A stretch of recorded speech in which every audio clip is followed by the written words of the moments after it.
Caras e caros ouvintes do podcast do Ogro, aqui quem fala é Johnny Tagliatelli. Antes de começar o nosso programa de hoje, gostaria de agradecer aos novos apoiadores da nossa empreitada. São eles o Marlon Salomão, o Thiago Zancop, a Larissa Faria, a Cristiane Leal e o Renato Marra. O nosso muito obrigado. Pois bem, hoje o tema do nosso programa é a Igreja e a violência no mundo medieval. Para discutir esse assunto, nada melhor do que chamar um especialista. Então hoje recebemos um convidado mais que especial. Trata-se do professor doutor Leandro Duarte Rust. Leandro é doutor em História pela Universidade Federal Fluminense, onde defendeu a tese Colunas Vivas de São Pedro, Concílios, Temporalidades e Reforma na História Institucional do Papado Medieval. Ele realizou também 2 pós-doutorados, um na USP e outro na Universidade Católica da América, em Washington, nos Estados Unidos. Leandro tem vários trabalhos publicados e entre eles cito os livros Colunas de São Pedro, A Política Papal na Idade Média Central, A Reforma Papal, Trajetórias e Críticas de uma História, Mitos Papais, Política e Imaginação na História, Bispos Guerreiros, Violência e Fé antes das Cruzadas. Ele tem se dedicado a pesquisas sobre história medieval, com maior enfoque na história do papado e na história da violência. É professor do Departamento de História da Universidade de Brasília. Leandro, é um grande prazer te receber aqui no podcast do Ogro. Seja muito bem-vindo. Obrigado, Johnny. O prazer é absolutamente mútuo. Estou muito contente por estar aqui, pelo convite, por essa perspectiva de um tempinho aí na sua companhia para a gente bater um papo. Enfim, muito contente, só posso agradecer pela oportunidade e tomara que esse tempinho que a gente vai passar junto aqui seja significativo, vale a pena aí para os ouvintes do podcast. Ah, vai valer com certeza, professor. Obrigado.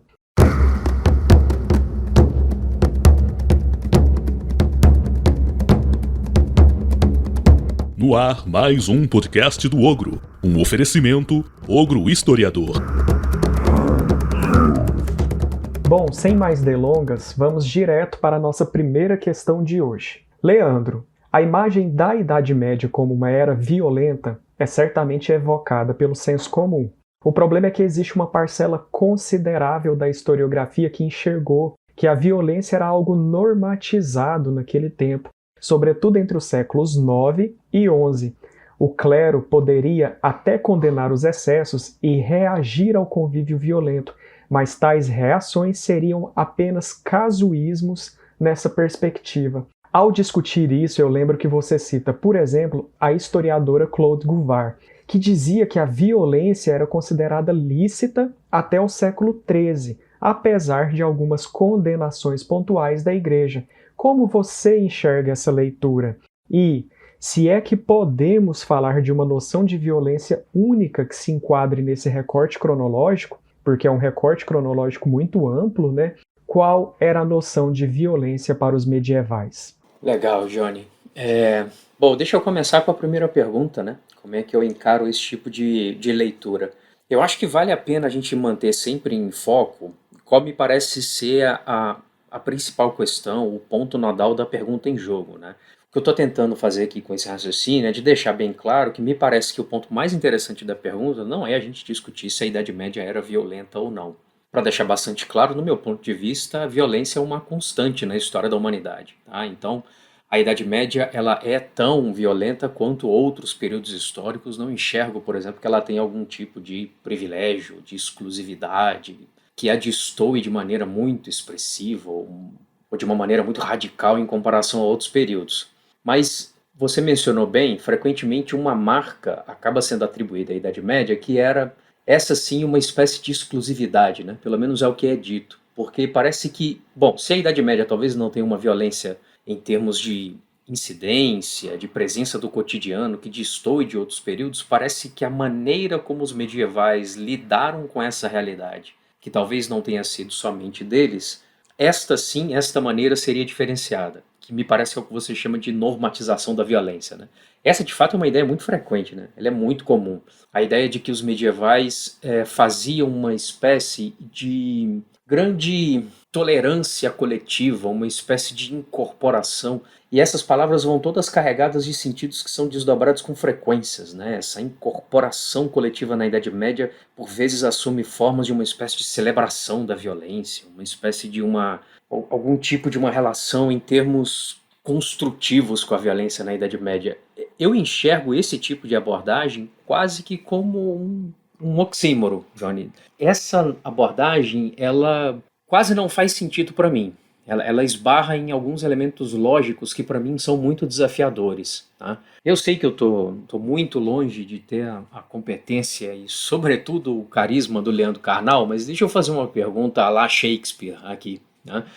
Quando a gente faz uma frase como essa, na qual aparece a palavra violência, o que há neste nome? O que essa palavra quer dizer? Então, quando a gente pergunta se a Idade Média foi ou não foi violenta, a Idade Média normalizava ou normalizava a violência? Essa palavra, violência, esse advérbio, violentamente, o que está contido nessa palavra, nesse nome? É muito frequente que nós enxerguemos nessa palavra definições muito objetivas, né? Então, a primeira resposta seria assim, bom, na palavra violência, por trás desse nome que nós utilizamos com frequência, está a pele fendida, está o membro mutilado, está o sangue derramado, está o insulto, está a agressão, está a opressão, enfim, a gente poderia fazer uma lista longa, tá? Mas note que nenhum desses termos é apenas uma descrição objetiva das coisas, né, do que acontece. O que eu quero dizer é que estes termos, eles não são autorreferenciais, eles não falam por si só. Por exemplo, a gente poderia dizer a palavra violência recobre o homicídio.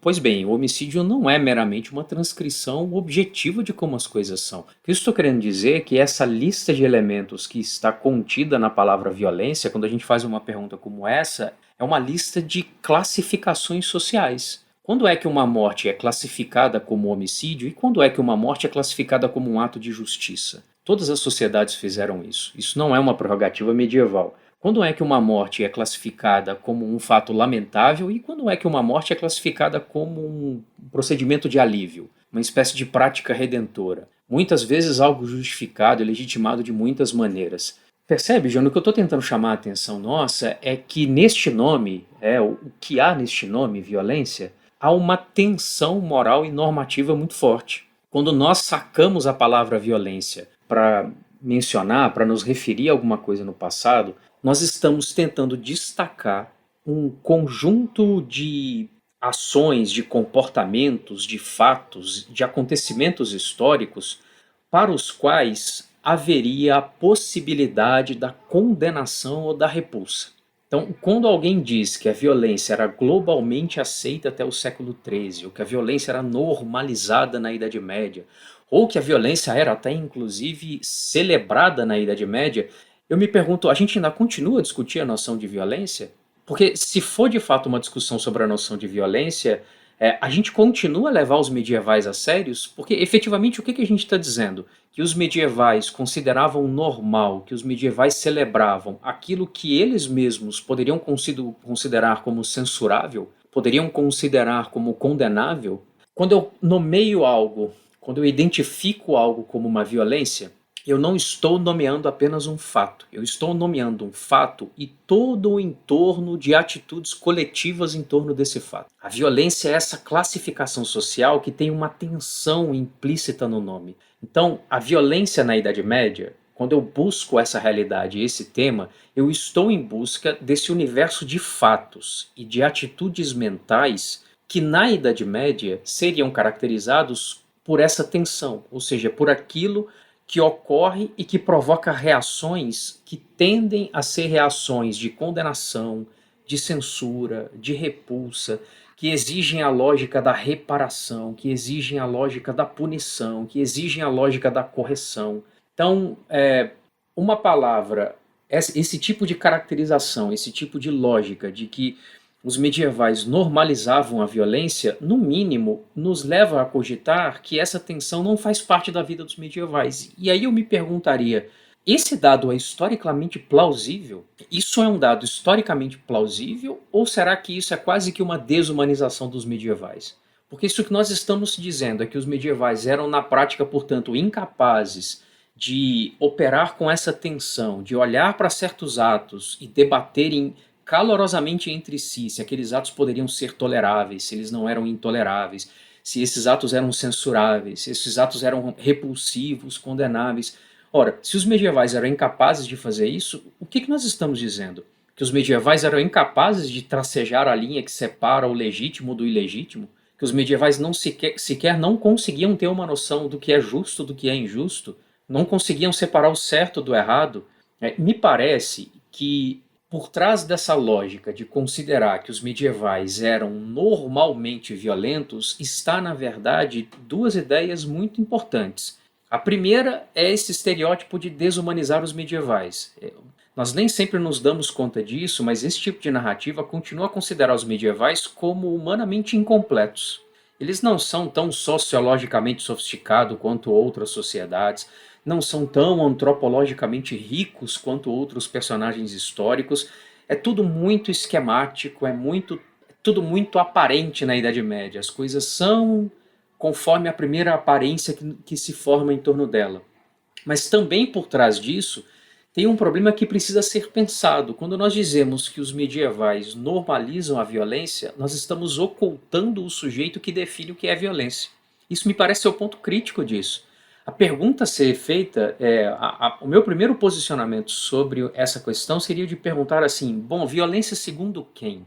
Porque se o raciocínio for os medievais toleravam aquilo que nós modernos chamamos de violência, esse raciocínio, eu não sei se ele é historicamente produtivo. Porque qual é o sentido por trás disso? Os medievais toleravam aquilo que um outro tempo, num outro contexto, chamaria de violência? Que tipo de lógica, que tipo de coerência é essa? Bom, se a gente vai perceber que há um ligeiro toque de ilógico, se não de absurdo nesse tipo de raciocínio, o passo seguinte a ser dado é fazer a pergunta crucial.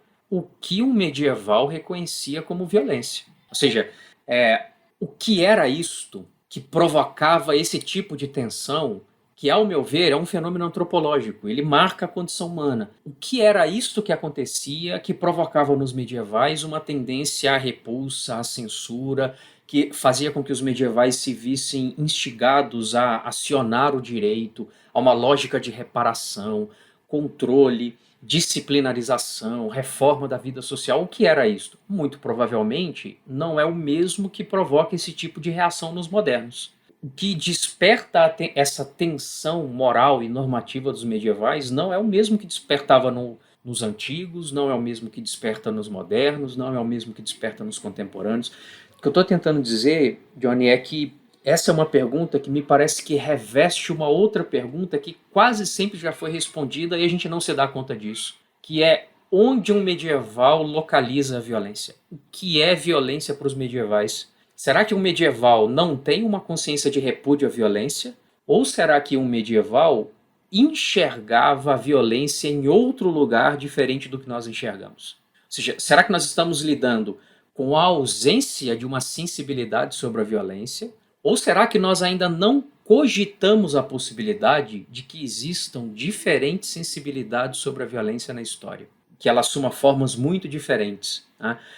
Eu acho que quando a gente se lança a esse tipo de leitura, que tende a transcorrer assim, porque a documentação medieval não me devolve a mesma medida de repúdio, de censura, de protesto, de denúncia sobre aquilo que eu já enxergo como violência, sobre aquilo que nós consideramos como violência, quando nós nos lançamos à leitura de que isso significa que a violência está normalizada, de que a violência é um normal, eu acho que nós estamos estereotipando os medievais, e essa estereotipagem dos medievais se dá ao custo de uma simplificação tremenda. Nós não estamos cogitando o quanto a dimensão, o quanto a condição humana na Idade Média pode ser talvez tragicamente surpreendente, imprevisível. O quanto os medievais talvez tenham tido uma outra relação que nós não conseguimos ainda vislumbrar, dimensionar sobre a violência. Essa é a primeira coisa que me chama a atenção sobre isso. Ou seja, nós perdemos quando nós saltamos essa lógica. Eu acho que nós deixamos de considerar possibilidades do que é a relação humana com a violência e o quanto a Idade Média talvez poderia ser um campo para a gente pensar sobre essa questão, que me parece ser crucial, me parece ser decisiva. Mas eu queria também, Johnny, chamar a atenção para um elemento, porque eu vejo nessa abordagem uma postura metodológica muito específica. Eu vejo nessa abordagem um certo formalismo.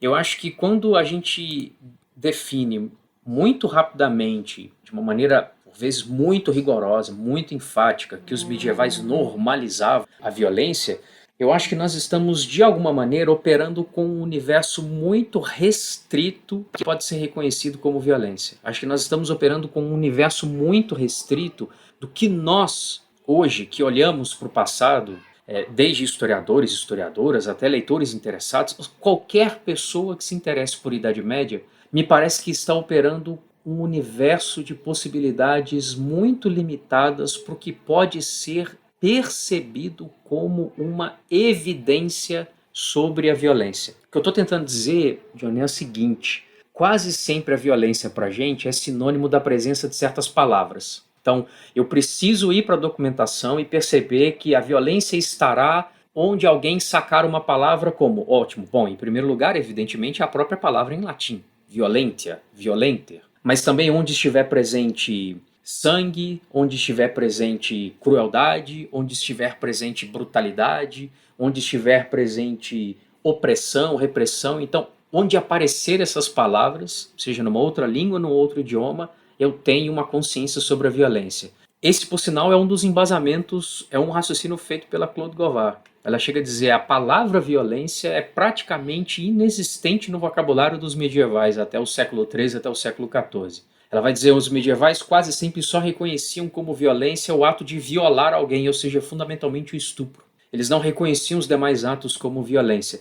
Eu me pergunto, percepção, a sensibilidade sobre a violência, só é um dado quando um certo vocabulário aparece na documentação, aparece nas fontes históricas, ou será que eu deveria cogitar uma relação mais complexa? Que há violência onde há um certo conjunto de atitudes, de valores e de comportamentos, e que essas atitudes mentais podem certamente aparecer de muitas maneiras, inclusive com um vocabulário completamente diferente, ou seja, de que a percepção sobre a violência pode aparecer naquilo que para nós, modernos e contemporâneos, não é explicitamente violento. Não é uma referência clara, objetiva, cristalina, transparente sobre a presença da violência. Percebe, Johnny, que eu volto à questão que me parece ser o argumento central que eu estou tentando trabalhar. Não é que os medievais naturalizavam a violência ou sequer eram incapazes de percebê-la. Eu acho que a pergunta-chave é: onde os medievais localizavam o comportamento ou fato violento? Muito provavelmente nós vamos chegar à constatação de que é em lugares diferentes de onde nós, hoje, em 2021, localizamos. Então a gente precisa contar com aquilo que falta saber. A gente precisa olhar para esse problema da violência e dizer assim: olha, a gente não tem tudo já na mente, conceitos, premissas, ideias, de modo que a gente vai simplesmente se lançar os documentos e sair medindo a realidade com uma régua. A gente precisa contar com o fato de que nós ainda não sabemos, de que nós estamos diante do desconhecido. Não de um desconhecido que será conhecido facilmente, mas de um desconhecido que a gente não consegue nem tatear no momento. A gente precisa contar com a nossa ignorância sobre o que é a Idade Média. A gente não pode partir da premissa que a Idade Média é familiar, previsível, de que a gente já tem instrumentos, uma régua, um esquadrio do espírito pronto para a gente sair medindo o que o medieval foi e o que o medieval não foi. Nós não temos já no nosso arsenal todas as formas do que o ser humano pode ser. A gente precisa considerar o fato de que a gente tem ainda um grande terreno a ser desbravado, e esse terreno vai confrontar nossas ideias, vai nos colocar diante do surpreendente, do inesperado. E aí, Johnny, só para fechar a pergunta com a última questão que você formula, bom, eu me referi inclusive a este conjunto de atitudes, de valores, de comportamentos assim, né, no singular. Mas aí vem a pergunta: bom, Leandro, então qual é esse conjunto de atitudes e de valores que permite localizar a violência para os medievais? É aí que eu te digo, não há uma noção de violência na Idade Média. A noção de violência ela é altamente contextualizada ela é altamente transitória, ela muda muito de contextos de contextos diversos entre si. Então a gente usa esse tipo de expressão que eu estou usando agora, né? Eu me refiro à Idade Média no singular assim, a violência na Idade Média, dessa forma muito simplificada, muito mais por um hábito de fala e talvez até um tanto quanto irrefletido em alguns momentos, mas a gente precisa perceber que isso é uma simplificação drástica. Não há uma história que seja homogênea, que seja genérica para um recorte de um século, quanto mais de um milênio, que é o que costuma ser, isso na definição mais convencional possível de Idade Média, né? Então a resposta aqui é a seguinte, Johnny, não há uma percepção, uma consciência, uma noção do que é violência que eu possa simplesmente chamar de medieval. Se eu uso essa expressão, é por força do hábito, é por força de quase que de uma conveniência, mas em termos de uma percepção histórica um pouco mais apurada, a gente precisa dizer o seguinte: esse conjunto de atitudes, de valores, de comportamentos que localizam o que é o violento, ele tem uma história que não pode ser simplesmente pré-nomeada. Depende de qual contexto você está estudando, de que conflitos você está estudando, que sociedade é essa, você está a que altura da história, você está em que porção da realidade, você está lidando com que agente histórico, com que momento. Então é uma noção muito plural, muito heterogênea e que muda muito rapidamente na história. Mas uma coisa eu posso garantir: seja qual for a noção sobre violência na Idade Média, ela é fundamentalmente, intrinsecamente ideológica. Essa classificação de um comportamento como violento é uma classificação atrelada a posições de poder, a interesses específicos e a um esforço de dominação e em algum grau, de mascaramento da realidade. Em algum grau de... Não sei se a palavra mascaramento aqui é o melhor. Em algum grau, no sentido de naturalizar alguns pontos de vista. Ou seja, os agentes históricos tendem a embarcar em visões sobre a violência que são muito específicas, só que perdendo de vista essa especificidade, imaginando que a noção sobre a violência é simplesmente algo abrangente, universal, que é isso, que a violência é simplesmente o que ela é. Que ela é óbvia, que ela é natural, que é um conceito transparente, e não é. Esse conceito ele é fundamentalmente ideológico, ou seja, ele tem uma história, ele tem processos, ele tem relações de força por trás dele. E isso me parece que é uma constante em todo o período. Bacana, muito bom, Leandro. Muitas vezes é muito difícil da gente explicar essa complexidade do real para alunos em sala de aula, por causa dos juízos pré-formados, né? Principalmente sobre um tempo mais afastado, como é o caso da Idade Média. Vira e mexe a gente se depara com essa situação, né?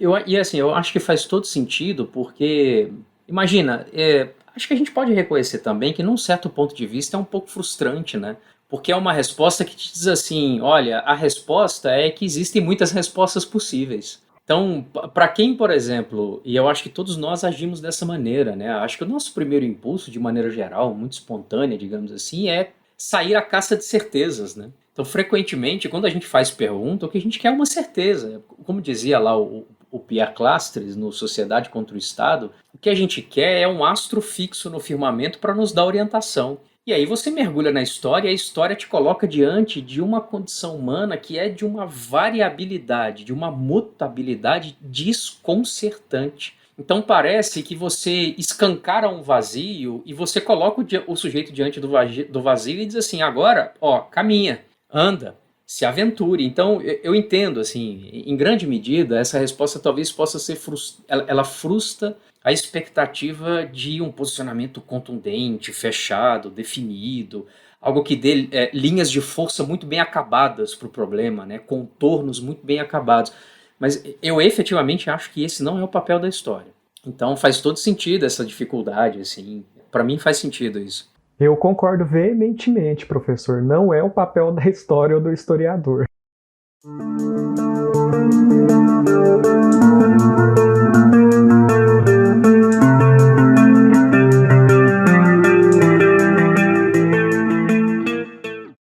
Indo então para a nossa próxima questão, mais curtinha do que a primeira. Se estamos falando da violência, nós sabemos que a paz, outro termo aí pesado, atraiu a atenção e demandou bastante esforço da igreja. Aliás, a palavra paz aparece demais na documentação eclesiástica do medievo, Para mim, como você sabe, participou da minha banca, pegando aqueles documentos lá do Inocêncio IV, a palavra também aparecia demais naqueles processos, né, que envolviam governantes seculares e tal. Enfim, vista como uma obrigação do cristão, o que era a paz para os medievais e o que poderia ser feito para alcançá-la. Legal. De fato, essa é o reverso da moeda, né? Essa pergunta, eu acho que ela trata um tema que eu diria que talvez ele é praticamente embutido na discussão sobre violência. Talvez até pelo fato de que nós estamos tendo quase sempre como alvo, nós estamos aqui discutindo uma civilização que se apresenta como sendo formalmente, institucionalmente cristã, e nós fazemos isso como sujeitos que integram uma sociedade que é majoritariamente cristã, que é esse Brasil do século XXI, né?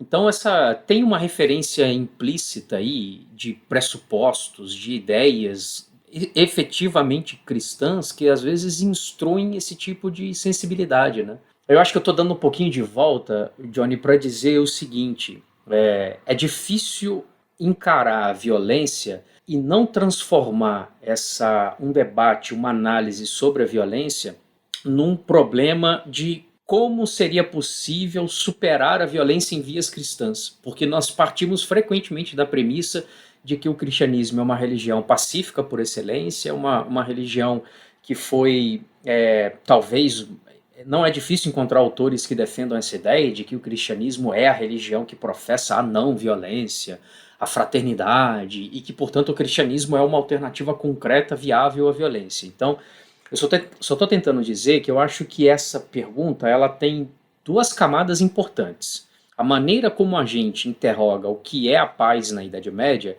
é indissociável à maneira de como nós aqui, nós que estamos fazendo a pergunta e saindo à caça da resposta, a maneira de como nós enxergamos o que é a própria paz. Tem dois conceitos aí que estão dialogando entre si e eu queria, talvez até para deixar essa resposta mais clara, um pouco menos obtusa, eu queria operar com esses dois níveis. Tá? Então, Johnny, eu acho que uma pergunta que trata sobre o que era a realidade da paz na Idade Média, porque ela aparece, como você bem mencionou, como uma evidência documental muito frequente, como os medievais a encaravam e o que poderia ser feito para alcançá-la, é um problema que tem no mínimo duas camadas. Eu acho que esse problema tem dois níveis de operação e esses níveis eles precisam ser claramente distinguidos justamente para ser articulados. Não é serem distinguidos para que sejam isolados entre si, não. Eles precisam ser distinguidos para ser claramente articulados. Qual é o primeiro nível? A paz a ideia de paz, a noção de paz, até o próprio termo pax, é um elemento central nas formulações ideológicas para os medievais. Ou seja, paz é um elemento muito frequente em como os medievais explicavam o mundo à sua volta e como os medievais pensavam a vida em sociedade. Na argumentação eclesiástica, a ideia de paz é muito frequente. E aqui talvez um ponto até bem significativo, Johnny. Frequentemente a ideia de paz aparece precisamente como a alternativa, como aquilo que surge quando se suprime a violência. A gente estava conversando agora, e eu insisti muito com essa lógica, de que muito provavelmente os medievais enxergavam a violência em outros pontos em comparação àquilo que nós chamamos de violência. A violência era outra coisa para os medievais, era um outro comportamento. Mesmo sem ter descrito isso com detalhes, talvez mesmo sem ter especificado isso, aqui a gente consegue colocar um outro elemento nessa história. Os medievais frequentemente diziam o seguinte: seja lá o que for a violência, assim que nós conseguirmos contê-la, né, ou seja lá o que for, diz respeito a essa expectativa aqui de que a gente perceba de que a violência pode ser muita coisa para os medievais, né? Então, nos mais diversos contextos, os medievais diziam o seguinte: olha, a violência foi contida. Essa violência naquele período foi contida. O que é isso que nós estamos vivendo? É a paz.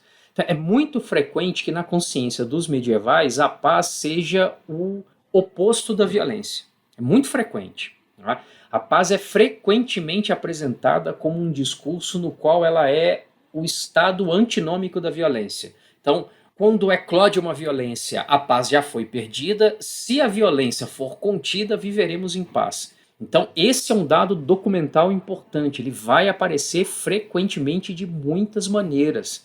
A gente poderia dizer, por exemplo, que boa parte da elite eclesiástica dos primeiros séculos medievais, das famosas realezas germânicas, por exemplo, de que essa elite considerava a paz como sinônimo de quietude. Beda, o Venerável, por exemplo, na Britânia do século VIII, dizia que há paz quando um cristão, uma cristã é capaz de percorrer toda a Britânia de mar a mar sem sofrer dano. O que ele quer dizer com sem sofrer dano? Percebe que essa é uma ideia muito familiar, inclusive, é a paz como sinônimo de uma certa ideia de seguridade, de segurança. Os carolíngios, por exemplo, no século IX, sobretudo, quando o império estiver mergulhado em contextos de guerras civis, os carolíngios vão dizer a paz é fundamentalmente a ordem da concórdia fraternal. Então, há paz com forte senso de autoridade, no qual se inspira obediência entre iguais. Note, por exemplo, que essa é uma paz que deixa de fora os que não serão reconhecidos como homens livres, né?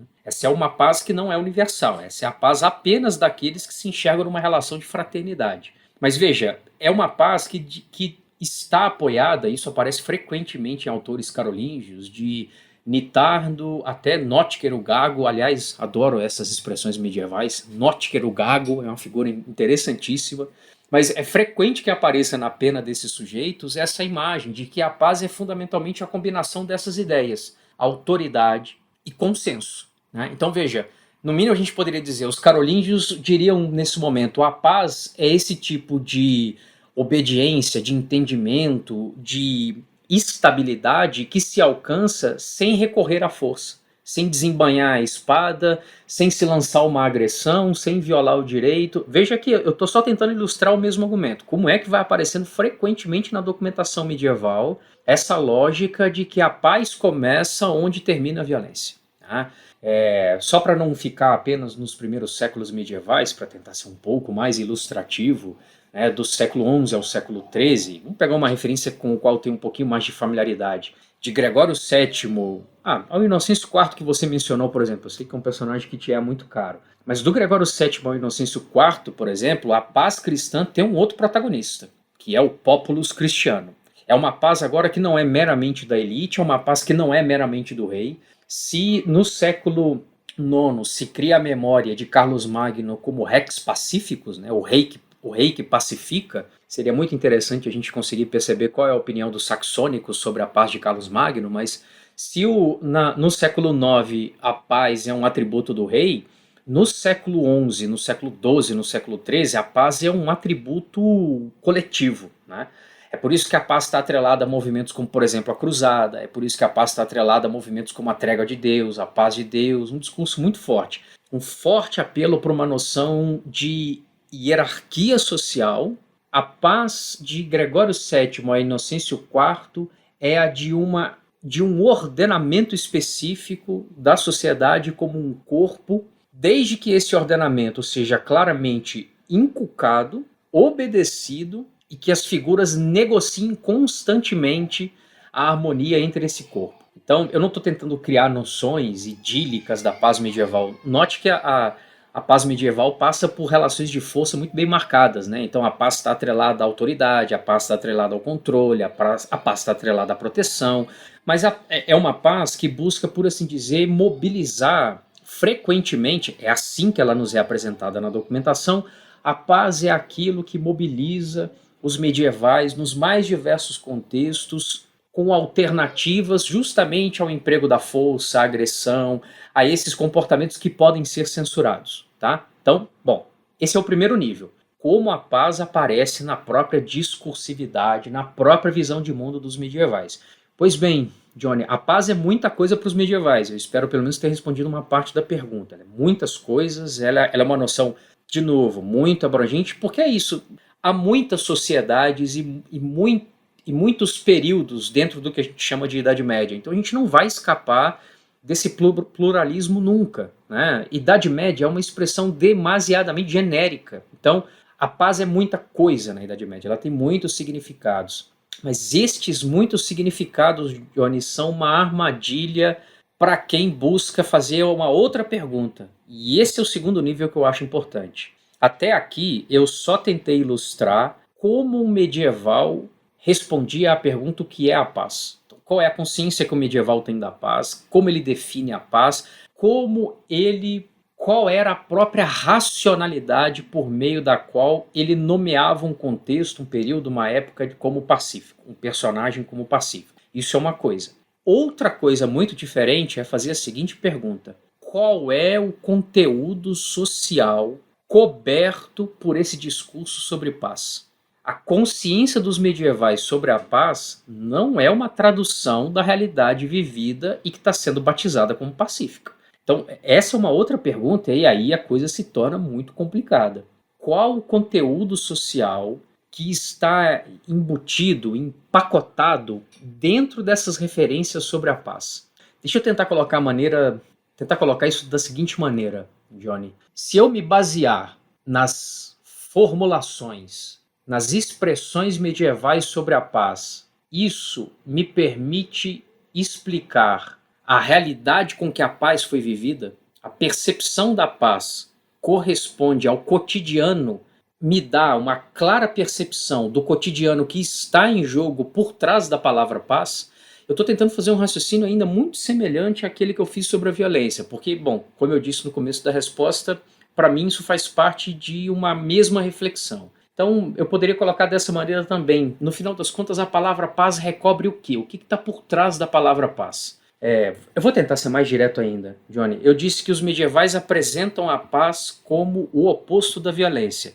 Em termos sociais, não é o que acontece. Ainda que a paz possa ser a ausência da violência episódica, ainda que uma sociedade pacificada seja uma violência, digamos assim, onde caem os níveis de criminalidade, onde aumenta a expectativa de vida, onde há menos registros de agressões, mortes, roubos, estupro e assim por diante, uma sociedade pacificada não é a ausência daquilo que nós hoje definimos como violência. Sobretudo, por exemplo, do que eu poderia chamar aqui de violência estrutural. Uma série de relações impessoais movidas pelo próprio funcionamento da sociedade que produz uma série de degradações, deteriorações que atingem diretamente a condição humana.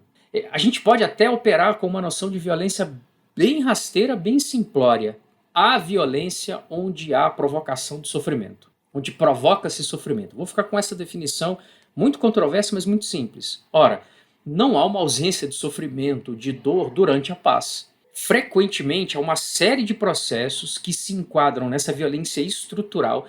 É uma violência que não é um ato, não é um fato, mas é uma violência que vai produzindo degradações coletivas, que vai impondo um custo humano enorme para populações inteiras, e é justamente estes processos que frequentemente acabam causando experiências muito dramáticas para as populações, que são reconhecidos pela elite medieval, frequentemente pelo discurso da igreja, como sendo a paz, como sendo um processo de pacificação, né? Então, por exemplo, deixa eu tentar ilustrar isso aqui um pouquinho. Frequentemente, a pacificação é um nome que reveste a instauração mais rigorosa de processos de dominação e de coerção material, de exploração econômica. Então, em períodos de pacificação, por exemplo, nós temos contextos no qual a opressão econômica, no qual a deteriorização de padrões de vida, por exemplo, do campesinato, ou até mesmo o empobrecimento, a pauperização, a fome ocorre frequentemente em contextos de paz. Se nós nos movermos apenas dentro das categorias que aparecem no pensamento medieval, isso parece que não faz sentido para a gente. Porque os medievais tendem a ver a paz, como a ausência da violência. A paz é aquilo que opera na chave da proteção, da segurança, do consenso, da fraternidade, da concórdia, da harmonia. Não. O que um medieval chama de paz frequentemente recobre uma realidade social no qual as relações de opressão e as relações de controle são implementadas de forma mais intensa. São implementadas de forma, inclusive, mais rigorosa e, por vezes, até mais desumana. Tá? Eu cheguei a fazer uma observação aqui num tom irônico, talvez quase que sarcástico, mas agora eu consigo ilustrá-lo de uma maneira um pouco mais objetiva. Né?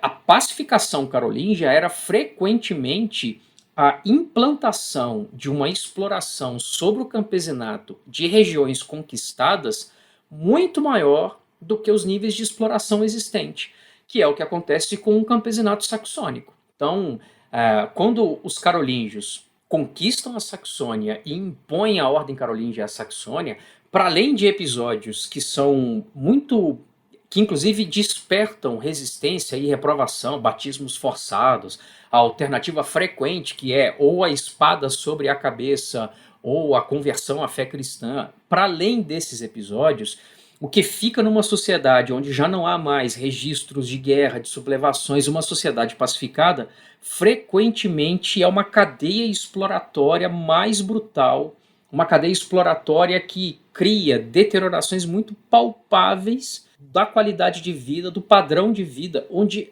aqueles que viveram sob a Pax Carolingia frequentemente eram tomados de assalto pela percepção de que pertenciam a um mundo onde os seus direitos, as suas prerrogativas, aquilo que era certo, aquilo que era tolerável no tempo dos antepassados, era constantemente corroído, perdido, ultrajado nesse contexto que recebe o nome de época pacificada. Tá? Outro aspecto no qual esse raciocínio pode ser interessante. Frequentemente, as estratégias de pacificação semeiam níveis maiores de competitividade, de rivalidade, de antagonismo social. Isso, por exemplo, é muito frequente no chamado Império Otônida do século X. Aliás, eu diria, do Império Otônida do século X às monarquias ibéricas. Tá? Terminou uma guerra civil. O rei toma as rédeas de assembleias e começa, por exemplo, a fazer uma contínua redistribuição de fortalezas, terras, direitos exploratórios, a possibilidade de cobrar tributo e assim por diante para os aristocratas. Isso frequentemente é a política de pacificação.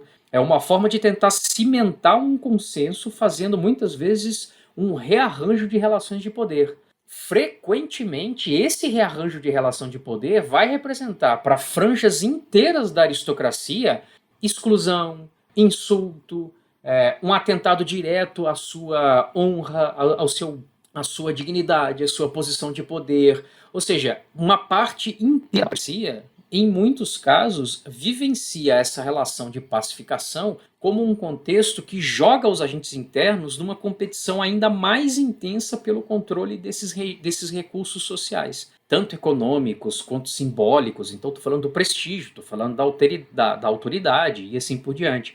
O que eu estou tentando dizer é que frequentemente a causa da guerra civil é a paz, que foi instaurada um pouco antes.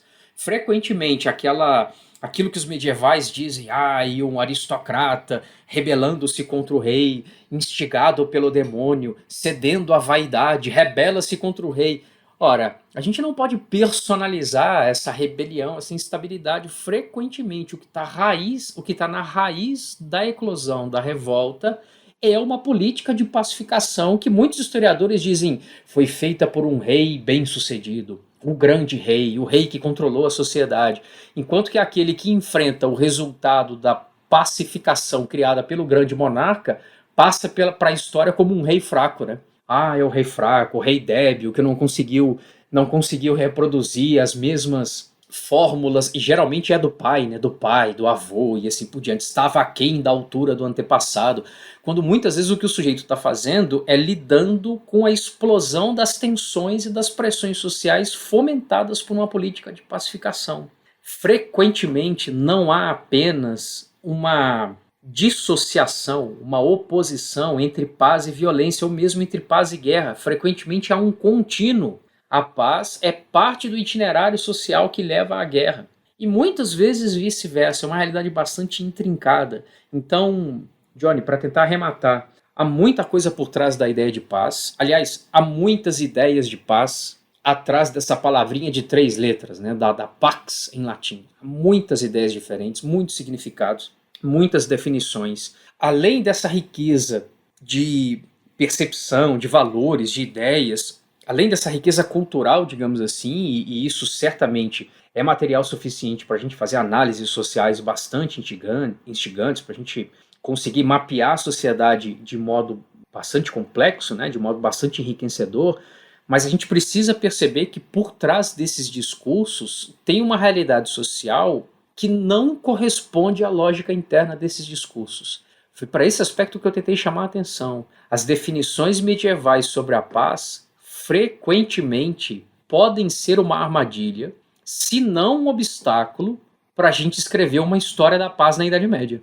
A gente precisa ser capaz de pensar esse tipo de realidade, porque há muito mais em jogo na paz do que simplesmente aquilo que entra na percepção consciente dos medievais. Vai muito além de um discurso agostiniano sobre a paz, por exemplo, né? Sem dúvida, sem dúvida. E isso é muito frequente, né? É legal você fazer essa referência, porque ela talvez me permita até colocar essa mesma argumentação para um ângulo até mais simples. A gente costuma dedicar à paz um tratamento muito teórico. E o interessante, quase sempre as teorias são todas medievais. A gente diz, essa é a concepção agostiniana de paz. Aqui se tornou uma concepção carolíngia de paz.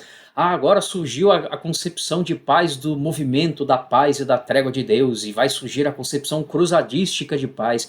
Ora, essas teorias da paz são dados históricos, sem sombra de dúvidas, muito relevantes, muito complexos, muito desafiadores, mas não são modelos de análise social. A paz agostiniana não pode ser considerada como suficiente para entender o que era a realidade recoberta pelo nome paz na época de Agostinho. Na própria época de Agostinho. O mesmo vale para a paz carolíngia, o mesmo vale para a paz da cruzada. Pense, por exemplo, em quantos livros reduzem a história da paz àquela alternância de ideologias medievais. A guerra justa se transformou agora em guerra santa, a guerra santa deu origem à noção de paz peculiar dos cruzados. Não, isso não é uma história da paz. Isso é uma história de teorizações medievais sobre a paz. A história da paz é muito mais complexa do que isso, muito mais abrangente. E eu diria muito mais desconcertante. A paz não é sinônimo da ausência de violência. Os medievais certamente vão tentar nos convencer disso o tempo todo, porque isso era um mecanismo ideológico, mas a paz não é sinônimo da inexistência de violência. A paz não é sinônimo necessariamente de um melhoramento universal das condições de vida numa sociedade. Ora, pensar dessa maneira é operar dentro de limites de categorias que foram feitas para justificar posições de poder, categorias que são intrinsecamente ideológicas, né? Essa é uma boa ideia, Johnny. A gente não pode reduzir a história da paz a uma história de um revezamento de teorias sobre a paz, de teorias medievais, né? De concepções medievais sobre a paz, né? Até porque você lembrou de um negócio interessantíssimo, né, Leandro? Que é a questão do período de paz poder ser aquele período onde se há mais repressão social. Acho que isso é muito bacana para entender essa dinâmica daquela realidade.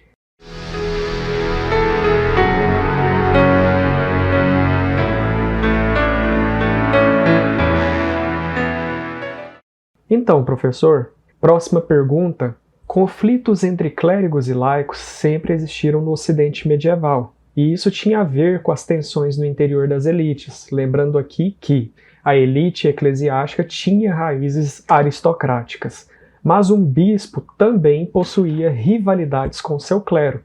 É uma realidade complexa que muitas vezes tinha relação com as reservas de poder senhorial, o que o senhor mesmo lembra em alguns trabalhos seus. Em meio às tensões, sobretudo naquelas que envolviam clérigos e laicos, os eclesiásticos costumavam surgir como ávidos defensores da liberdade da igreja. O que era essa liberdade que aparece tanto em fontes da época? O uso de tal retórica vai depender também da dinâmica dos conflitos, certo? Aqui também, Leandro, eu retomo, a gente sabe o quanto é pop, né, os estudos sobre as relações entre os poderes espirituais e seculares, essa briga de poderes na Idade Média e o quanto isso faz sucesso, principalmente no mundo anglo-saxão, onde se há ainda, né, muitas discussões sobre o tema. E esse conceito de liberdade, principalmente liberdade eclesiástica e liberdade da igreja, ele aparece bastante. O que você pode falar a respeito disso para nós, Leandro? Vou começar com uma declaração banal, um truísmo, assim. Eu vou começar talvez martelando um óbvio ululante, mas que eu acho que precisa ser dito. Não só porque isto que eu vou dizer, que a liberdade não era, frequentemente é considerado a realidade da liberdade defendida pela igreja na historiografia, mas porque existem muitas plataformas ideológicas transformando a igreja medieval numa espécie de referência histórica de campeã de uma noção de liberdade que não é medieval. Então, Johnny, aqui vai. a liberdade defendida pela Igreja na Idade Média não é a liberdade do liberalismo. Isso precisa ser dito, por mais, de novo, por mais óbvio, por mais banal que seja o raciocínio. Então, a liberdade defendida pela Igreja não é sinônimo não é sinônimo da quebra de cadeias de controle ou de restrição sobre livre-arbítrio, sobre o indivíduo, sobre o ir e vir. Esta não é a concepção, ou seja, não é a ideia de que a Igreja, ao professar e ao transformar quase que numa espécie de palavra de ordem, a Igreja usa a expressão libertas ecclesiae, né, a liberdade da Igreja, frequentemente ao usar isso como se fosse uma bandeira se hasteada, a Igreja não está dizendo o seguinte: olha, nós estamos tentando quebrar toda forma de opressão, nós estamos tentando fazer com que não haja algum tipo de restrição, algum tipo de engaiolamento sobre o indivíduo. A gente precisa quebrar esse tipo de dominação sobre as pessoas, sobre os cristãos, sobre a própria igreja, sobre a instituição. Vale a pena dizer, esse conceito de liberdade, que aliás é um conceito muito específico e que tem toques muito fortes de liberalismo, mas que não é, por sinal... Aliás, o liberalismo tem diferentes conceitos de liberdade, né? Se a gente for do John Locke, por exemplo, a outros autores, mesmo passando por autores iluministas, enfim, a gente tem diferentes percepções do que é liberdade. Mas essa imagem da liberdade como centrada na noção de pessoa, a liberdade como sendo algo que diz respeito fundamentalmente a uma espécie de sensibilidade humanista. Você olha para o ser humano, você olha para o livre-arbítrio, você olha para a consciência, você está preocupado com o bem-estar da população, em garantir a liberdade da população, liberdade entendida como ausência de opressão, quebra de dominação e assim por diante. Este não é o discurso da Igreja na Idade Média. E é preciso dizer isso porque, de novo, frequentemente este é o tom. E eu tenho, talvez, tido agora um outro ângulo de contato com essa questão, que é uma questão muito conhecida por quem trabalha, sobretudo, com a Igreja como objeto de estudos. Eu vou ser até mais específico, Johnny. Quem trabalha com a reforma gregoriana enfrenta diretamente isso, porque ao longo do século XX, desde a década de 1920, saltou-se ao primeiro plano de que a reforma gregoriana tem que ser entendida como uma contínua, sistemática, abrangente e radical campanha do alto clero romano pela libertação da igreja, como essa quebra de opressão, de formas de controle, esses grilhões que amarravam a igreja. Isso está presente numa série de autores, e a versão historiográfica disso é o seguinte: o discurso de liberdade da igreja é um discurso que visava libertar a igreja e, com ela, a própria sociedade cristã da corrupção feudal. Esse é um discurso quase que entranhado em canteiros inteiros da historiografia. Para mim tem sido uma grata surpresa redescobrir certas premissas, algumas ideias desse discurso sobre o ângulo de uma história da corrupção, né? Que é um projeto que tem me envolvido bastante, me instigado bastante nesse sentido. Então é muito frequente essa ideia de que, ao sacar a palavra liberdade, a igreja está discutindo algo que diga respeito ao indivíduo. Deixa eu colocar dessa forma. Bem simples, um pouco anacrônica, mas ainda assim pertinente. Em linha geral, essa ideia é muito frequente. A gente acha isso em obras consagradas da historiografia. A ideia de liberdade tem como a figura que seria o alvo dessa ideia a noção de indivíduo. Então é como se, ao falar de liberdade, a igreja estivesse modulando um discurso orientado para os cristãos, que tem o cristão como indivíduo, como pessoa, como alvo do discurso, como razão de ser desse discurso. De novo, esse é um tipo de entendimento da liberdade que pressupõe uma série de premissas liberais. Esse é um conceito de liberdade que toma forma a partir do século XVII, a partir do século XVIII. Então, projetar isso para a Idade Média é, na verdade, transformar a ideia, a igreja medieval, numa espécie de instituição liberal avant la lettre. E aí que eu acho importante dizer isso, porque para mim chega a ser interessante como que eu vejo em alguma frequência referências à igreja medieval num discurso altamente laudatório, né? A igreja medieval era essa trincheira que defendia a liberdade na Idade Média, a igreja medieval inclusive defendia a liberdade dos cristãos contra os muçulmanos. Esse discurso se apresenta como um discurso que valoriza a Idade Média, mas não é exatamente o que ele faz. O que esse discurso faz é conferir um peso ideológico imenso ao liberalismo. Esse discurso recruta a Idade Média como um campo de validação histórica do liberalismo. O que esse discurso está dizendo é o seguinte: ser liberal é o que nós podemos fazer de melhor. E eu frequentemente me pergunto se quem modula esse discurso de exaltar a igreja como campeã da liberdade se dá conta desse desdobramento. Se dá conta de que o que está fazendo é hastear a igreja como uma bandeira do liberalismo. Né? Porque uma das faces desse discurso costuma ser usar a igreja como campeã da liberdade numa retórica muitas vezes antimoderna. Porque o iluminismo, o secularismo e essa ideia de que o ser humano está autocentrado, o ser humano é uma figura que é capaz de ditar as suas próprias regras, que os valores são todos construídos liberais, são todas construções com um alto grau que tem que ser preservado, mantido, né, fabricados do ponto de vista social, então, portanto, todos históricos. Quase sempre se saca a imagem da igreja como campeã da liberdade na Idade Média para justificar um tipo de crítica a esse tipo de discurso, mas é um tiro pela culatra, é um fogo amigo, porque a igreja como campeã da Idade Média, o que ela vai fazer por uma série de vias que frequentemente são inconscientes, são implícitas, é justamente de valorizar todas essas concepções. Veja, essa é uma noção de liberdade que não tem nada de sagrado, é uma noção de liberdade completamente secularizada, é uma noção de liberdade completamente centrada na relação do indivíduo com a sua capacidade de autodeterminação. São uma série de premissas, todas tipicamente modernas, secularizantes e laicizantes. Então, eu acho que pode ser interessante começar por aí, dizendo que não era liberdade na Idade Média. Bom, Johnny, tendo dito para você o que não é liberdade na Idade Média, deixa eu tentar dizer, portanto, agora o que é liberdade. E aí, só para ser bastante claro, eu preciso ser muito transparente quanto ao alcance disso que eu vou dizer.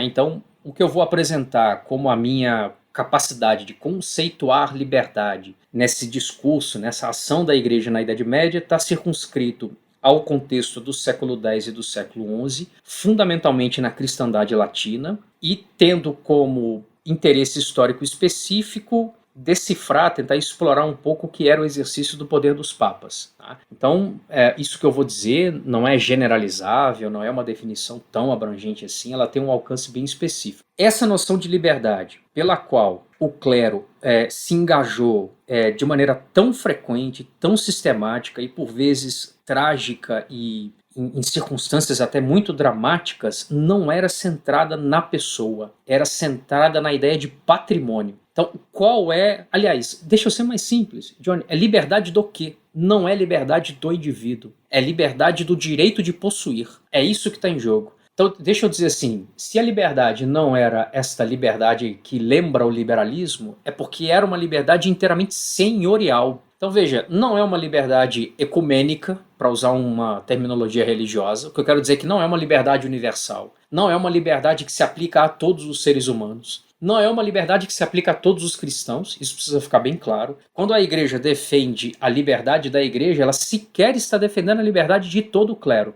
Liberdade aqui quer dizer a integridade de um vínculo com um patrimônio muito específico. Então, a igreja basicamente está defendendo a prerrogativa de certas instâncias institucionais, fundamentalmente bispos, arcebispos, aquelas instâncias que eram designadas como focos de autoridade decisória, deliberativa na Idade Média, o fato de que estas autoridades têm atreladas a ela um patrimônio e de que o vínculo entre essa autoridade e o patrimônio não deve sofrer interferência. Então, a liberdade da igreja não é uma campanha contra a exploração, a opressão, é uma campanha contra a interferência patrimonial. É uma campanha contra a interceptação do poder de dispor daquilo que é obtido com o trabalho camponês e da exploração da terra. É isso que é a liberdade. Eu vou tentar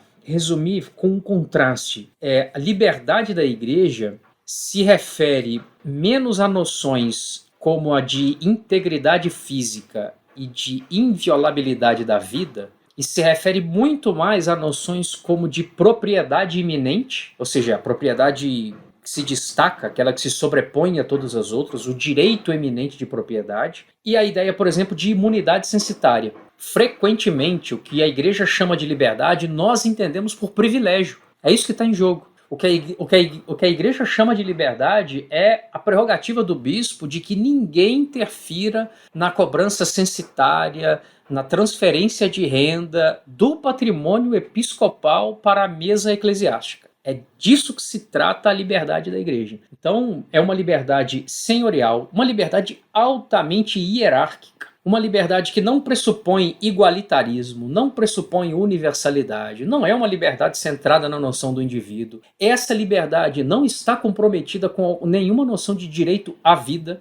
não pelo menos como elemento central. Ela está comprometida com integridade patrimonial, ela está comprometida com a garantia do direito de propriedade, ela tá comprometida com a ideia de imunidade fiscal, imunidade censitária. É isso que a igreja está chamando de liberdade eclesiástica, fundamentalmente uma noção patrimonial. Eu só queria acrescentar uma última informação, de que esse discurso, aliás, vou usar o termo que você mencionou na pergunta, se eu não estou enganado, você falou em retórica, né?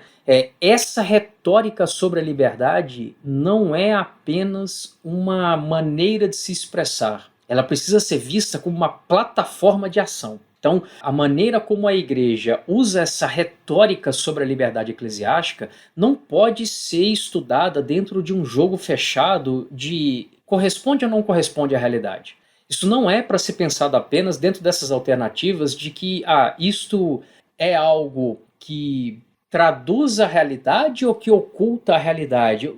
Eu estou pisando um pouco em ovos, mas deixa eu ser bem transparente. Essa retórica não pode ser encarada apenas em termos de verdade ou de mentira, sabe? De verdadeiro ou de falseamento da realidade. É isso que eu estou tentando dizer. Ora, então o que eu estou propondo? Como me parece que talvez seria uma forma mais interessante de encarar essa retórica, de pensar essa retórica não apenas como uma forma de perceber e de expressar a realidade, mas de agir sobre a realidade. Essa retórica é uma forma da igreja de tentar agarrar a realidade e afetar o curso dos eventos na realidade. Então, essa retórica ela não apenas expressa uma dinâmica de conflitos, ela é uma ferramenta, um arsenal, uma arma nessa dinâmica de conflitos. Então, frequentemente, a retórica não está apenas tentando chamar a atenção, conferir visibilidade para algo que está acontecendo. Não, essa retórica está tentando fazer algo acontecer. Essa retórica é uma forma de tentar interferir na realidade e, portanto, ela é isso, ela é uma plataforma de ação. Esse é um campo muito importante, porque a gente frequentemente diz assim, o que é expressado por meio da retórica para a liberdade? A gente olha para aquilo que vem antes da retórica da liberdade, quase sempre com essa premissa, né? Conflitos estão acontecendo, disputas estão acontecendo e como que isto acaba ganhando algum tipo de visibilidade, como que isso é traduzido por essa ideia de liberdade da igreja. É claro que essa é uma relação importantíssima e muito relevante, mas eu diria, se a gente pensa naquilo que precede essa retórica de liberdade, a gente também poderia pensar naquilo que sucede a retórica de liberdade, que é o que a retórica da liberdade provoca, o que ela causa. Qual é a sua capacidade de afetar a realidade? Ela não apenas demarca um conflito que está em curso, ela afeta o curso do conflito, ela redireciona o curso do conflito. Então, para terminar, Johnny, porque nem sempre quando um papa, um cardeal, um bispo, um clérigo que seja, hasteia a retórica da liberdade, não é apenas para defender um direito que existe. Ele pode sacar essa retórica justamente porque ela é muito poderosa, ela é muito persuasiva para interferir em conflitos, inclusive em conflitos de outra ordem. Então, a retórica da liberdade da igreja é tão poderosa, é tão persuasiva, que ela serve como uma arma ideológica para conflitos de muitas espécies, mesmo aqueles que não versam sobre riscos patrimoniais, mesmo aqueles que não discutem a manutenção da base fundiária da igreja, do patrimônio senhorial. É uma arma ideológica muito versátil. Então é por isso que a gente vai encontrar a retórica da liberdade da igreja quando a igreja estiver disputando espaços, por exemplo, com imperadores, quando a igreja estiver disputando espaço, por exemplo, com aristocratas locais, e nem sempre é porque há um interesse material por trás disso, mas ela usa porque ela saca a arma que ela tem mais eficaz em conflitos das mais diversas espécies. Tá? Certo. E a interferência nesses privilégios, ela é entendida por quem utiliza de tal retórica como violência? Sim, frequentemente. Aliás, essa é uma pergunta interessantíssima e que ajuda a gente a ilustrar bem o que eu estava tentando colocar no começo da nossa fala, né? Então, por exemplo, para um medieval, para um clérigo medieval, frequentemente violento não é necessariamente aquilo que causa dor, aquilo que derrama sangue, aquilo que suprime a vida. Violento é aquilo que interfere no direito de propriedade. Violento é aquilo que impede a imunidade censitária. Então, violento é aquilo que afeta a liberdade, mas, de novo, não é a liberdade do liberalismo. Não é a liberdade do indivíduo. Perfeito. A minha resposta seria um sim bem convicto nesse caso. Muito legal, Leandro.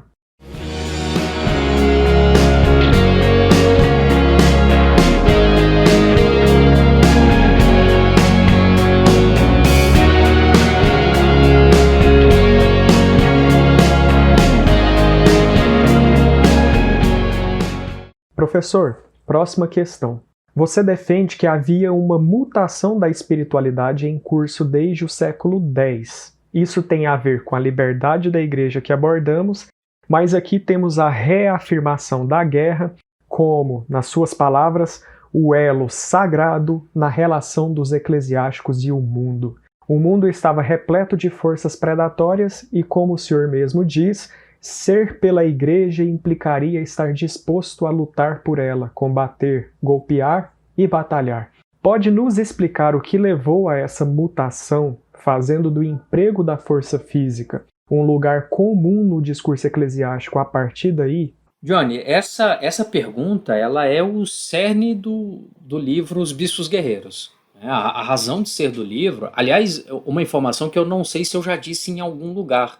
O subtítulo primeiro que eu dei ao livro não foi de violência e fé antes das cruzadas, foi de a sacramentalização do poder.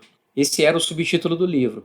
Mas era, convenhamos, um subtítulo muito pesado, né? Um pouco convidativo, enfim. Mas era essa a ideia.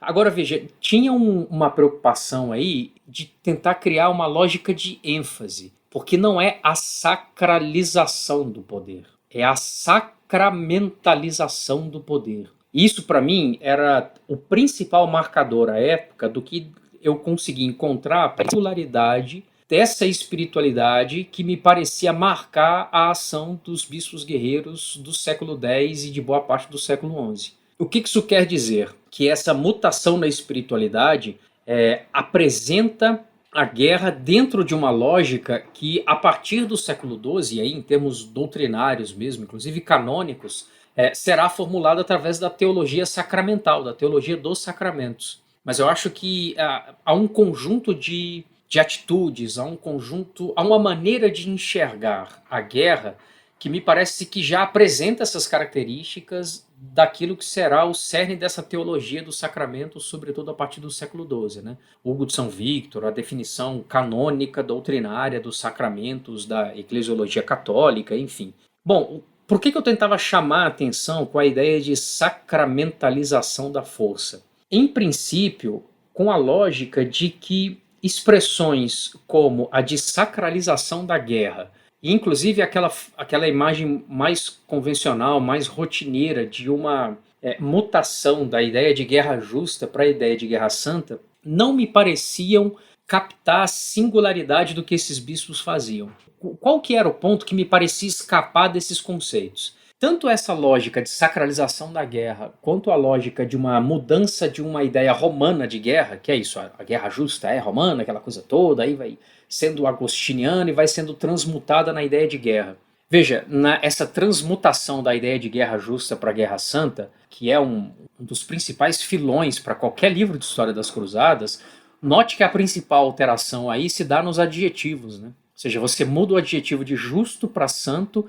Isso me parecia que tinha uma premissa, e eu fui constatando que essa premissa tinha um peso historiográfico maior do que eu consegui enxergar à primeira vista, que é o seguinte: a realidade da guerra está dada. A realidade da guerra não é afetada pela igreja. Nas duas lógicas. Sacralização da guerra pressupõe, portanto, de que a realidade da guerra é socialmente distinta e autônoma em relação à igreja. o mundo da guerra é um mundo que ocorre fora da igreja, com suas próprias regras, seus protagonistas, com todos os seus princípios, e o que a igreja faz? De alguma maneira, a igreja consegue, no máximo, captar simbolicamente essa realidade. A igreja consegue, no máximo, agir como uma espécie de mentor ideológico da guerra, mas ela controla um processo que já existe.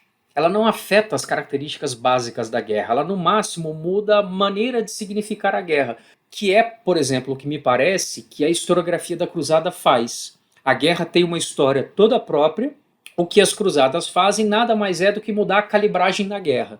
O que eu fui encontrando nessa pesquisa sobre estes bispos guerreiros me parecia ser algo que ia além disso. Eu acho que os bispos guerreiros, justamente porque eles enfrentavam um cenário mais tenso, mais conturbado, inclusive do ponto de vista canônico, né? Porque os registros da igreja que condenavam, né, que censuravam a participação militar de bispos, eles são antiquíssimos e muito frequentes. Papas que escreviam, por exemplo, desde muitos séculos antes, que é um absurdo para um bispo vestir armadura e empunhar uma espada, assim como é inconcebível que um laico presida uma missa e ministre o corpo de Cristo, né? Ministre a Eucaristia. Então, essas lógicas são muito antigas. A interdição, a Ato di Vercelli, por exemplo, na própria Península Itálica, dizia: um bispo que vai à guerra não é um bispo, é um demônio. São expressões muito frequentes, né? Então, esses sujeitos, eles enfrentavam um universo de limitações, eram figuras que enfrentavam tensões por estarem numa condição extralegal visível. Eles estão fora do alcance da lei. Bom, aí eu me deparava com dois problemas que vinham em sequência. O primeiro é o seguinte: eles se lançam à guerra e, ao entrar no mundo da guerra, e a guerra tem suas regras próprias, sua visão própria, seu valor, a guerra é um mundo em si mesmo, quase que como um microcosmos. Ao entrar no mundo da guerra, eles faziam uma transição social, saíam do mundo dos bispos e entravam no mundo dos guerreiros, e ao fazer essa transição social, eles se tornavam manifestamente fora da lei eclesiástica.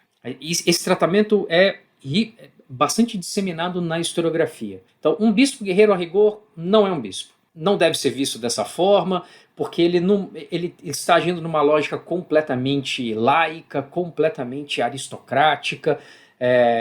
Há reformadores que protestam contra isso claramente. Não há lugar dentro de uma visão de mundo efetivamente eclesiástica para um bispo guerreiro. O máximo que pode acontecer é de um bispo assumir o papel de ditar o significado da guerra, mas nunca de se miscuir, nunca de participar de fato da guerra, porque a guerra é uma outra realidade. Daí esse processo de que o que um bispo faz é sacralizar a guerra, o que um bispo faz é adjetivar a guerra, não apenas como justa, mas como santa.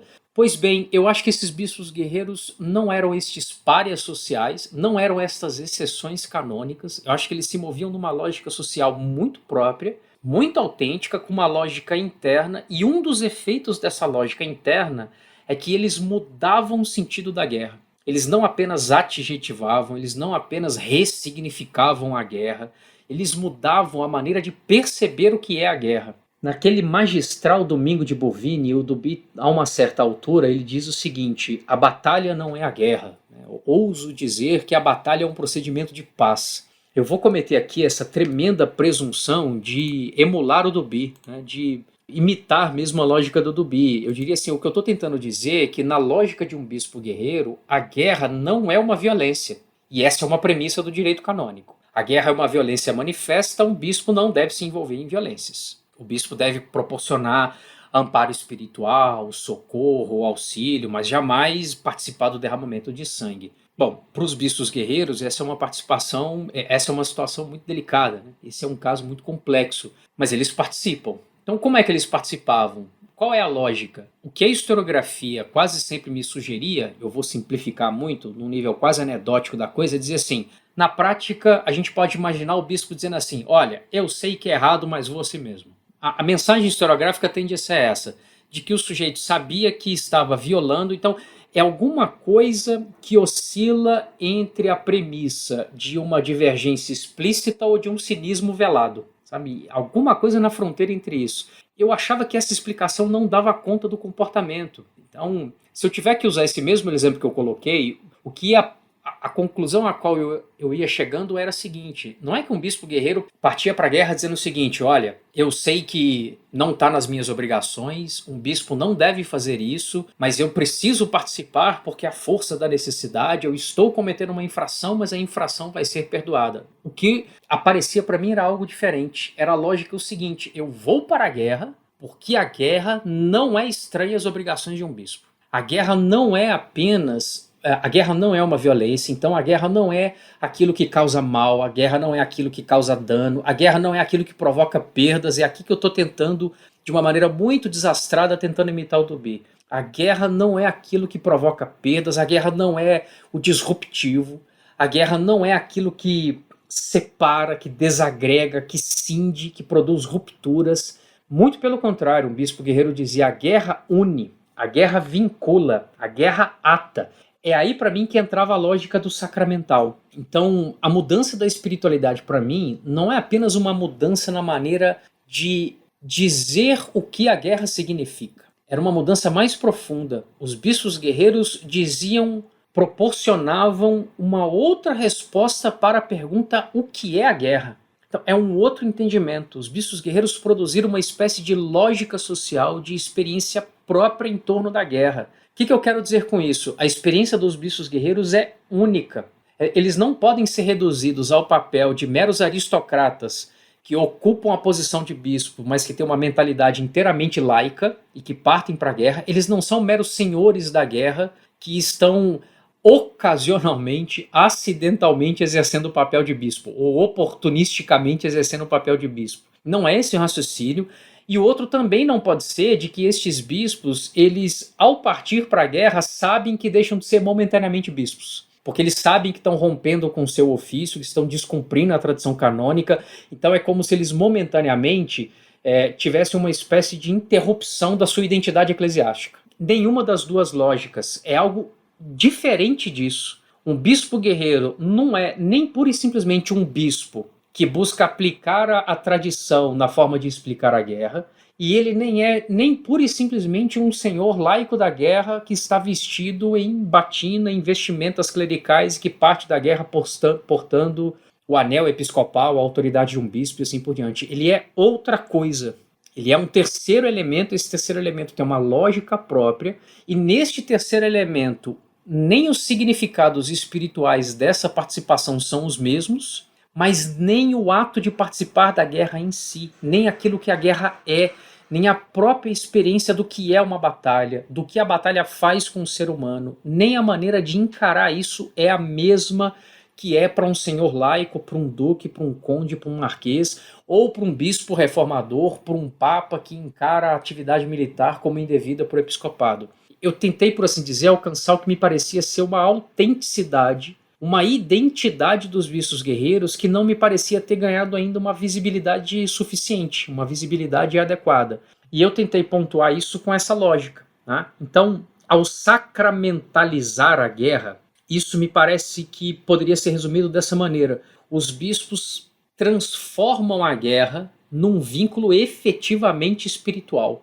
A ideia de guerra está muito próxima da ideia de comunhão, em muitos planos. Isso aparece, eu tentei explorar essa ideia várias vezes no livro dos bispos guerreiros, sobretudo com a figura do Ariberto e o famoso episódio da criação do Carótio, né? Aquele carro de guerra, literalmente, que vai portando o símbolo das cidades italianas, que vai a campo de batalha, né? Com fortes símbolos cristãos. Então, o que significa isso? Significa que para um bispo guerreiro, uma batalha não é apenas um evento estritamente militar, por assim dizer. Não se pode explicar essa comunhão em termos de uma ética militar, em termos de uma camaradagem, de uma fraternidade militar, nem mesmo em termos de uma comunhão emotiva, por assim dizer. Por exemplo, eu me lembro de uma autora que usa isso num livro que chega a ser bem instigante, que é a Bárbara Ehrenreich, um livro chamado Ritos de Sangue, onde ela busca mostrar as origens da guerra. Dizer isso, a guerra é uma grande comunhão emotiva, tem emoções humanas que só ganham vazão por meio da guerra. Tudo isso que pode ser relevante para a história militar, imagino eu, de alguma maneira, não alcançava ainda para mim isso que eu estou chamando de comunhão, que aparecia na lógica dos bispos guerreiros. E por outro lado, também não significa que a guerra poderia ser vista como um sinônimo de emprego da força física. Bom, se é comunhão, é um vínculo excepcional, é um vínculo extraordinário. Ele não pode ser colocado no mesmo plano, na lógica de um bispo guerreiro, dos outros vínculos que os cristãos assumem ao longo da vida. É um vínculo diferenciado que une verdadeiramente no plano espiritual. Então, o que eu estou dizendo é que na lógica de um bispo guerreiro, a guerra é um vínculo superior ao que é, por exemplo, a amizade para os aristocratas, para os próprios monarcas da época. Essa é uma palavra que aparece muito, né? Amikitia, a amizade como vínculo político, de fato, entre eles. A guerra produz um vínculo muito maior do que, por exemplo, a obediência de um vassalo a um suzerano. Isso tudo na perspectiva de um bispo guerreiro. Então, não é nem a imagem do senhor feudal, nem a imagem do eclesiástico reformador. O bispo guerreiro é uma outra figura social, e na lógica dessa figura social, uma batalha, uma guerra, não pode ser considerada como sinônimo de emprego da força física. Então, na mutação dessa espiritualidade, há uma distinção, há uma projeção, uma elevação da ideia de batalha que destaca a batalha das demais formas de emprego da força física. Então, o que eu estou tentando dizer agora, Johnny, é o seguinte: esta sacramentalização da guerra não é para ter efeito paradigmático. Isso, na minha cabeça, não é um modelo para explicar, não é um modelo aplicável a outros casos. Então, em outros contextos no qual a igreja lida com a aplicação da força física, não acho que talvez seja imediatamente aplicável essa lógica de sacramentalização da guerra. É uma lógica muito específica, atrelada à realidade, à história de personagens sociais muito singulares e de um contexto bem delimitado. Tá? Então, eu não acho, por exemplo, que eu tenha descoberto ou que eu esteja propondo algum tipo de modelo que seja generalizável para explicar agora a relação entre o sagrado cristão e o uso da força física. Não. Então, em outras modalidades, a gente pode pensar talvez, por exemplo, na Inquisição, no uso da repressão e assim por diante. A gente pode pensar nas cruzadas, inclusive. A gente pode pensar em vários outros episódios. Supressão de revoltas camponesas que frequentemente eram justificadas e legitimadas por crônicas eclesiásticas. Supressão de conjurações aristocráticas. Em nenhum desses episódios, me parece que a gente pode partir da premissa de que estaria em vigor essa lógica de sacramentalização da guerra. Tá? Então, era a tentativa de apresentar, de tentar, de alguma maneira, propor uma ideia de complexidade histórica para um personagem, que são os bispos guerreiros. Não era uma tentativa de propor um modelo de interpretação da história medieval. Essa não é a lógica do livro. Tá? Eu tentei levar os bispos guerreiros a sério. É meio simplório dizer isso, mas eu acho que traduz bem o que eu tentei fazer, sabe? Que era de não simplesmente achá-los que eles eram figuras simples de serem explicadas. De que é isso, eles são ou contraventores do direito canônico, claramente assumidos, e que se apoiavam na sua fortuna senhorial para se dar o direito de ignorar o direito canônico, ou que eles eram, por assim dizer, bispos que recorriam à força da necessidade para justificar o seu envolvimento nos assuntos mundanos, que eles serviam a outras ideologias, sejam lá quais forem.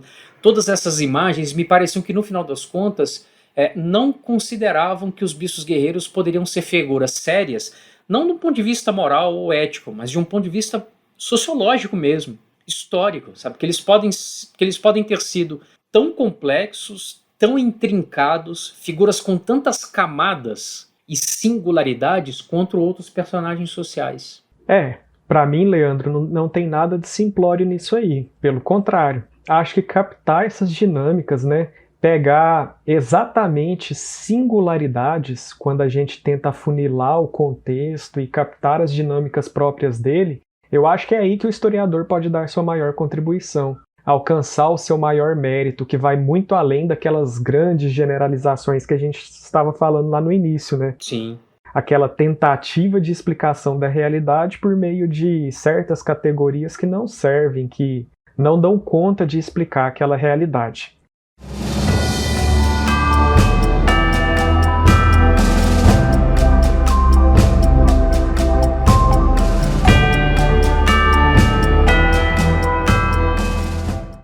Mas enfim, professor, Para encerrarmos, e agora saindo do assunto que a gente tem tratado no episódio como um todo, acho que isso aqui é fundamental. A Idade Média continua sendo usada e abusada por diferentes grupos sociais a partir de velhos estereótipos, um deles aquele da Idade das Trevas. Até mesmo figurões da imprensa, e quem usa aí redes sociais como o Twitter pode concordar comigo, até mesmo grandes figurões da imprensa caracterizam determinadas condutas e ações em nosso cenário político como medievais no sentido pejorativo. Por outro lado, sabemos que existe, por exemplo, uma extrema-direita que se apropria daquele tempo e enxerga ali aspectos louváveis, o que também é preocupante, vide o uso corrente da famosa expressão Deus vult. O que o medievalista Leandro diria para tais grupos? Legal, Johnny. Essa é uma ótima pergunta. Eu diria o seguinte, essa Idade Média, assim como qualquer Idade Média, é apenas uma Idade Média. Eu sei que ficou bastante repetitivo, deve ter agredido aí um pouquinho o ouvido dos nossos ouvintes, dos nossos espectadores, mas eu vou insistir nessa repetição porque ela é um mecanismo de ênfase aqui, eu acho que relevante. Ou seja, o que eu diria num caso como esse, de que qualquer visão da Idade Média, tanto aquela mais pejorativa quanto aquela mais apologética, então aquela que faz uma propaganda mais sombria em torno da Idade Média, ou melhor dizendo, aquela que transforma a Idade Média numa propaganda sombria da experiência humana, né? Tanto aquela que tende a ver a Idade Média em cores sublimes, idílicas e assim por diante, ambas as versões são apenas fruto de uma interpretação parcial, seletiva e refutável como qualquer outra interpretação. Essa questão, Johnny, usos e abusos da Idade Média, essa é uma expressão que ficou muito frequente, né? Eu tenho visto isso nos mobilizando de muitas formas, né? Usos e abusos da Idade Média. É curioso, note que a noção de uso e abuso da Idade Média pressupõe uma fronteira, pressupõe uma linha demarcatória em claros tons normativos, né? Para se falar em usos e abusos da Idade Média, a gente está claramente dizendo que há uma certa altura, há um conjunto de características, há algo até onde se pode ir, e esse configuraria um uso da Idade Média, e uma vez ultrapassado este algo, uma vez abraçando um mais além deste algo, a gente entra no terreno do abuso. Há uma ideia de excesso aí cometido, há uma ideia de transgressão dentro dessa lógica. Essa pergunta, Johnny, ela precisa colocar em primeiro plano uma premissa em torno da qual tudo está em jogo, que é, para demarcar um abuso da Idade Média ou uma apropriação indevida da Idade Média, eu estou falando da transgressão do quê? Esse tipo de vocabulário está apontando a transgressão do quê? Por vezes, Johnny, eu tenho um pouco a impressão de que parece que a transgressão é a autoridade do historiador. Um pouco na lógica de qualquer um que fale sobre a Idade Média que não seja medievalista estará cometendo um uso e um abuso. Como se, por exemplo, a historiografia não usasse a Idade Média. Bom, talvez alguém esteja pensando assim, peraí, essa argumentação começou a ficar muito relativista. Então onde vai parar esse raciocínio? Leandro vai chegar com esse raciocínio de que não é possível falar em usos e abusos da Idade Média? Ele vai desconstruir a referência da autoridade? Não vou fazer isso não. Eu pessoalmente acho que é possível falar em abusos da Idade Média. Eu realmente acho que existem certas maneiras de se tratar a história medieval que transgridem uma margem que deveria ser respeitada. Que margem é essa? É o fato de que a voz autorizada a falar da Idade Média deveria ser apenas a do historiador? Não. Eu não acho que a margem a ser respeitada é quem fala. Eu acho que a margem a ser respeitada é o que é dito. Uma visão de Idade Média se torna um abuso excessivo que deve ser corrigido e que deve ser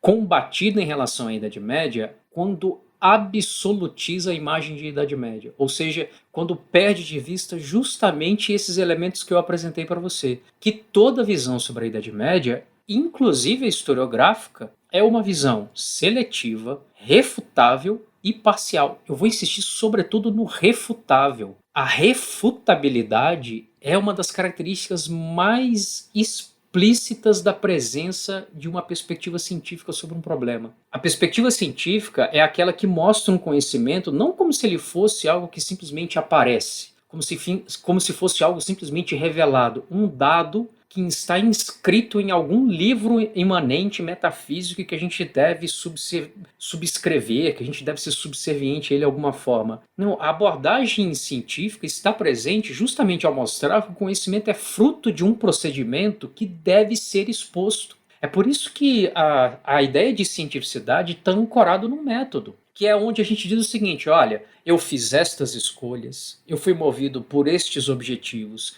minhas prioridades eram estas, a documentação que eu usei era esta, eu li desta maneira e, portanto, cheguei a estes resultados. Então, a Idade Média que eu apresento para vocês, tudo que eu acabei de falar, por exemplo, nesse podcast, é o resultado destes procedimentos, que eu tentei deixar bem claro em tudo que eu escrevi, tudo que eu publiquei, enfim. Ora, por que a gente faz isso?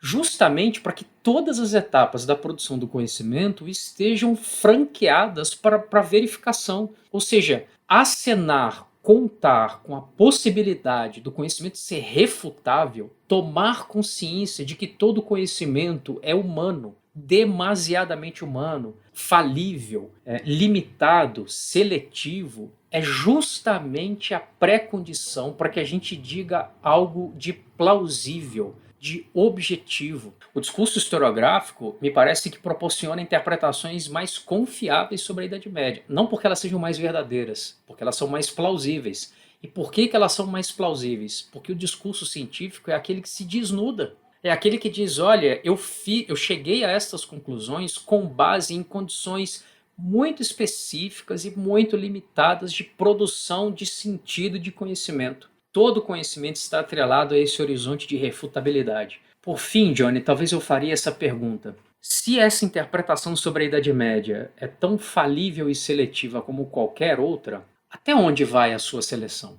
Que tipo de triagem é essa? Por que o seu ponto de vista se detém nesse ponto e não vai mais além? Ou em termos um pouco mais diretos, você me fala de Idade Média, você é o meu interlocutor hipotético, né? Não você, Johnny. Você é o meu interlocutor hipotético, talvez você que esteja me ouvindo, enfim. Você me fala de Idade Média, mas você já se perguntou o que esse mesmo discurso sobre a Idade Média te impede de dizer sobre a Idade Média? O que está ficando de fora do seu discurso? Você já se perguntou qual é a medida do que falta saber? Eu acho que é isso que eu diria. Ótimo, Leandro. Então, gente, encerrando o nosso episódio, como dica cultural, eu recomendo os livros do professor Leandro. Então, quem ainda não leu e está aí nos ouvindo, leia. Eu vou deixar os livros indicados lá na página do episódio para vocês conferirem.